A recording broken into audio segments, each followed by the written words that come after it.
আজকের পর্বে সবাইকে স্বাগত। আজ আমরা অনেকটা ডিটেকটিভের মতো কাজ করব। ডিটেকটিভ? ব্যাপারটা তো বেশ আকর্ষণীয় লাগছে। হ্যাঁ, আমাদের হাতে একটা ক্লু আছে, কোরআনের একটি আয়াত। এই একটা সূত্র ধরেই আমরা পিছিয়ে যাব প্রায় ১৪০০ বছর আগের আরবে। হুম। দেখব ঠিক কি এমন ঘটেছিল যার জন্য এমন কঠোর একটা নির্দেশনা এলো। তারপর আমরা আবার ফিরে আসব আজকের পৃথিবীতে। দেখব এই প্রাচীন নির্দেশনা আজকের ওয়াল স্ট্রিট বা মতিঝিলের বাস্তবতায় কোনো অর্থ বহন করে কিনা। আর আমাদের আলোচনার কেন্দ্রে যে বিষয়টা থাকছে তা হলো রিবা বা সুদ। মানে সাধারণভাবে আমরা এটাকে ব্যাংক ইন্টারেস্ট হিসেবেই চিনি, কিন্তু এর ধারণাটা আসলে আরও অনেক ব্যাপক এবং জটিল। তাই তো। প্রাচীন আরব থেকে শুরু করে আজকের ফিনটেক ওয়ার্ল্ড পর্যন্ত এই ধারণাটা নানা বিতর্কের জন্ম দিয়েছে। আজকের এই আলোচনা আমাদের সেই বিতর্কের গভীরে নিয়ে যাবে। ঠিক তাই। তাহলে চলুন আমাদের আজকের তদন্তের মূল সূত্রটা সামনে নিয়ে আসি। আয়াতটি হল সূরা আল বাকারা, আয়াত ২৭৮। আচ্ছা। আমি প্রথমেই আয়াতটি তেলাওয়াত করছি। আউযুবিল্লাহি মিনাশ শাইতানির রাজিম। ইয়া আইয়ুহাল্লাযীনা আমানুত্তাকুল্লাহা ওয়া যারু মা বাকিয়া মিনার রিবা ইন কুনতুম মুমিনিন। আর এর বাংলা অনুবাদটি হল, হে মোমিনগণ, তোমরা আল্লাহকে ভয় করো এবং সুদের যা কিছু বকেয়া অবশিষ্ট আছে তা ছেড়ে দাও, যদি তোমরা সত্যিকারের মুমিন হয়ে থাকো। শেষের শর্তটা কিন্তু বেশ কঠিন। যদি তোমরা সত্যিকারের মুমিন হয়ে থাকো, এটা তো শুধু একটা আর্থিক নির্দেশনা নয়, বরং বিশ্বাসের একেবারে মূলে গিয়ে নাড়া দিচ্ছে। একদম। এমন শক্তিশালী আর চূড়ান্ত কথা নিশ্চয়ই কোনো সাধারণ পরিস্থিতিতে বলা হয়নি। এর পেছনে নিশ্চয়ই কোনো বড় ঘটনা ছিল। ঠিক কি ঘটছিল তখন? আপনি একদম ঠিক জায়গায় ধরেছেন। এতটা কঠোর একটা নির্দেশনা আসার পেছনে একটা, বলতে গেলে অত্যন্ত উত্তেজনাময় পরিস্থিতি ছিল। তাই নাকি? ঘটনাটা ঘটেছিল মক্কা বিজয়ের কিছুদিন পর। তায়েব শহরের প্রভাবশালী বনু সাকিব গোত্র তখন ইসলাম গ্রহণ করে। কিন্তু ইসলাম গ্রহণের আগেও তাদের সাথে মক্কার বনু মুগিরা গোত্রের বড় অঙ্কের সুদের লেনদেন চালু ছিল। ও আচ্ছা, তার মানে একটা পুরনো অর্থনৈতিক সম্পর্ক নতুন বিশ্বাসের সাথে সাংঘর্ষিক অবস্থায় পড়েছিল। ঠিক তাই।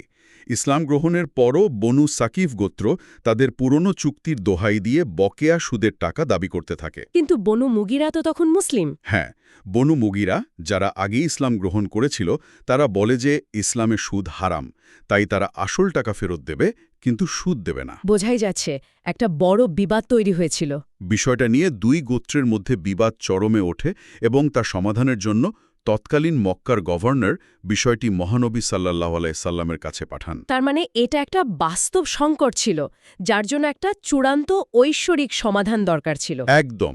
আর ঠিক সেই মুহূর্তে এই আয়াতটি নাজিল হয়। এটা ছিল একটা পরিষ্কার রায়।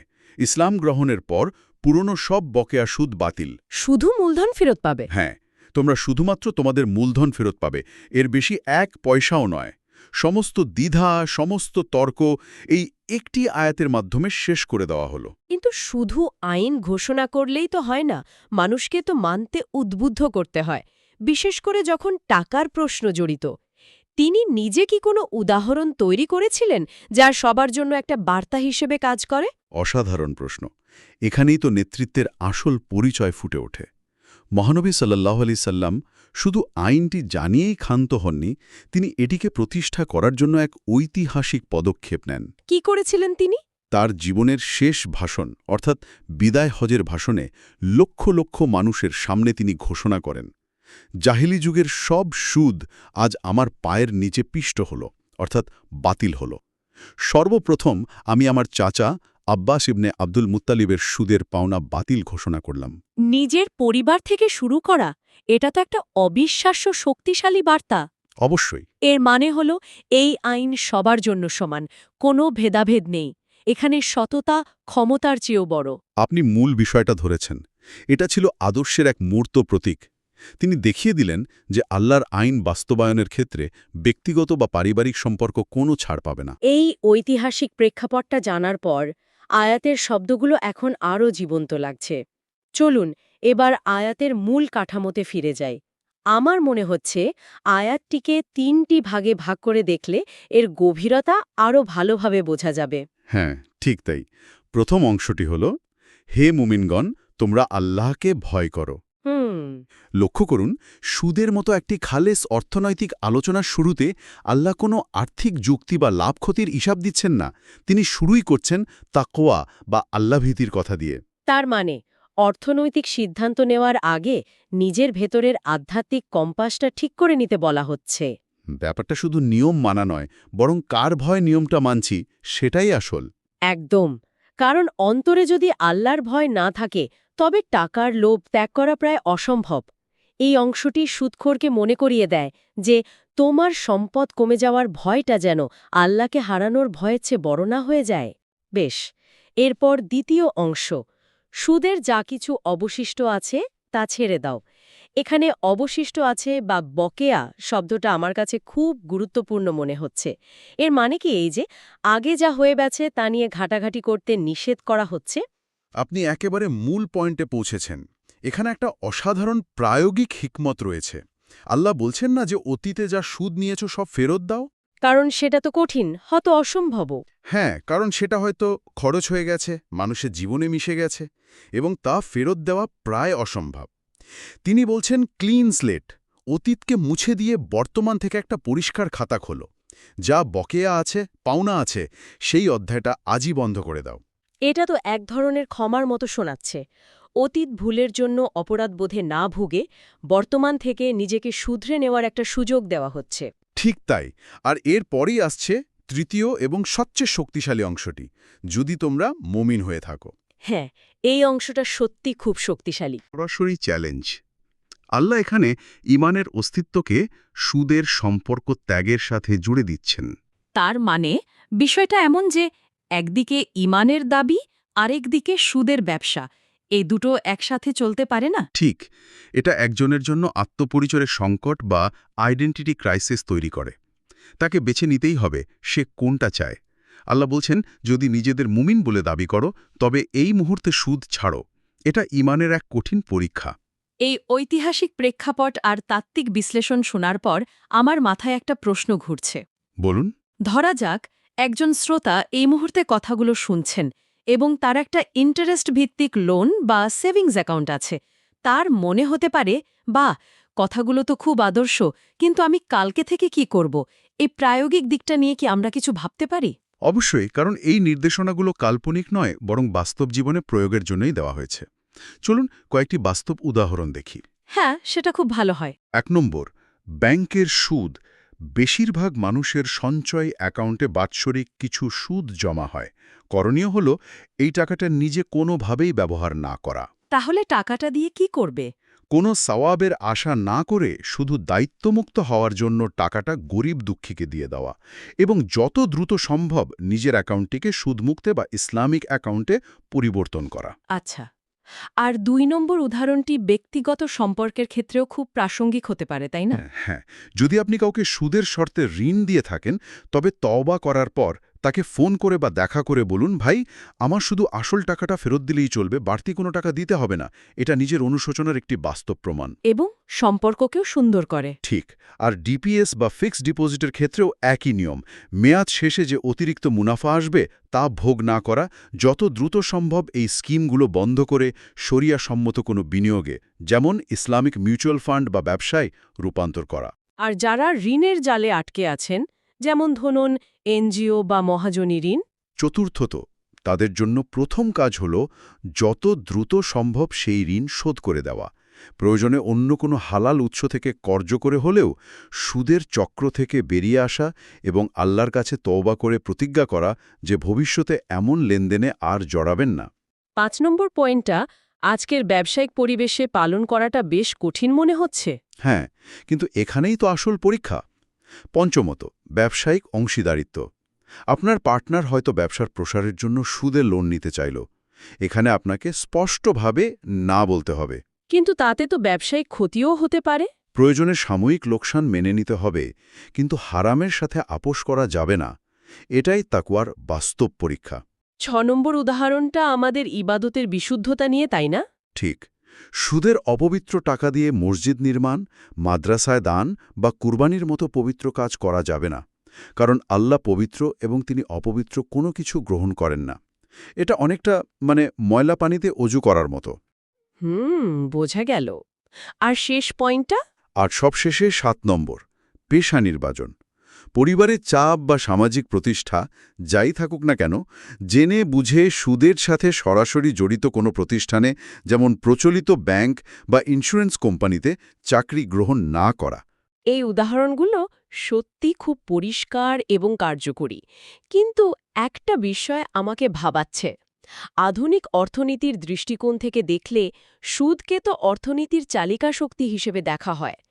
এমন প্রাচীন একটি নির্দেশনা কি আজকের কোনো অর্থনৈতিক তত্ত্বের সাথে মেলে, নাকি এটা পুরোপুরি বিশ্বাসভিত্তিক একটি ধারণা? এটা খুবই দারুণ প্রশ্ন। আর অবাক করার মতো বিষয় হল, এই আয়াতের মধ্যে দুটি অত্যন্ত আধুনিক অর্থনৈতিক ও মনস্তাত্ত্বিক ধারণার ছায়া খুঁজে পাওয়া যায়। তাই নাকি? প্রথমটি হল sunk cost fallacy. Sunk cost fallacy এটা কি? অর্থনীতিতে সাঙ্ক কস্ট হল সেই খরচ যা একবার হয়ে গেলে আর ফেরত আসে না। ধরুন, আপনি একটা সিনেমার টিকিট কিনে ফেলেছেন। সিনেমা শুরু হওয়ার পর দেখলেন এটা খুবই বাজে, কিন্তু অনেকেই ভাবে যেহেতু টাকা দিয়েই ফেলেছি, পুরোটা দেখেই উঠি। হ্যাঁ, এটা তো অনেকেই করে। এই অযৌক্তিক চিন্তার কারণে তারা আরও ২ ঘন্টা সময় নষ্ট করে। আল্লাহ এখানে বলছেন, পুরনো পাওনা সুদের চিন্তাটা হলো একটা সাঙ্ক কস্ট। ওটার মায়ায় নিজের ভবিষ্যৎ অর্থাৎ ঈমান নষ্ট করো না। Just walk out of the theatre. তোমার বিশ্বাস তোমার ওই পাওনা টাকার চেয়ে অনেক বেশি মূল্যবান। বাহ, আমি তো কখনো এভাবে ভেবে দেখিনি। তার মানে আল্লাহ ১৪০০ বছর আগেই এমন একটি আচরণগত অর্থনীতির শিক্ষা দিয়েছেন, যা আধুনিক অর্থনীতিবিদরা এখন শেখাচ্ছেন। এটা তো অসাধারণ। আসলেই তাই। আর দ্বিতীয় ধারণাটি কি? দ্বিতীয়টি হল জিরো টলারেন্স বা শূন্য সহনশীলতার নীতি। আধুনিক ব্যবস্থাপনায় বা আইন প্রয়োগের ক্ষেত্রে কিছু ক্ষতিকর জিনিসের প্রতি জিরো টলারেন্স নীতি নেওয়া হয়, যেমন কর্মক্ষেত্রে হয়রানি বা মাদক। আচ্ছা। সেখানে বলা হয় না যে একটু কম হয়রানি করুন বা সীমিত পরিমাণে মাদক নিন। বলা হয় এটা পুরোপুরি বন্ধ করতে হবে। এই আয়াতে সুদের প্রতি ঠিক তেমনই একটি জিরো টলারেন্স নীতি ঘোষণা করা হয়েছে। আল্লাহ বলেননি সুদের হার কমিয়ে দাও। তিনি বলেছেন, যা কিছু অবশিষ্ট আছে সব ছেড়ে দাও। কোনো কিন্তু বা যদির সুযোগ রাখা হয়নি। এত গভীর আলোচনার পর যদি আমাদের শ্রোতাদের জন্য কয়েকটা মূল কথা বা কি টেকঅ্যাওয়ে বেছে নিতে হয়, তাহলে সেগুলো কি হবে? আমার মনে হয় পুরো আলোচনাকে আমরা ৫টি মূল শিক্ষায় নিয়ে আসতে পারি। প্রথমত, এই আয়াত আমাদের শেখায় যে সুদখোর আসলে আল্লাহকে ভয় করে না, সে টাকাকে ভয় করে। তার ভয় হল সম্পদ হারানোর। কিন্তু মমিনের একমাত্র ভয় হওয়া উচিত আল্লাহকে হারানোর। একদম। দ্বিতীয়ত, সত্যিকারের মমিন হওয়ার জন্য টাকার মোহ ত্যাগ করার মানসিক শক্তি লাগে।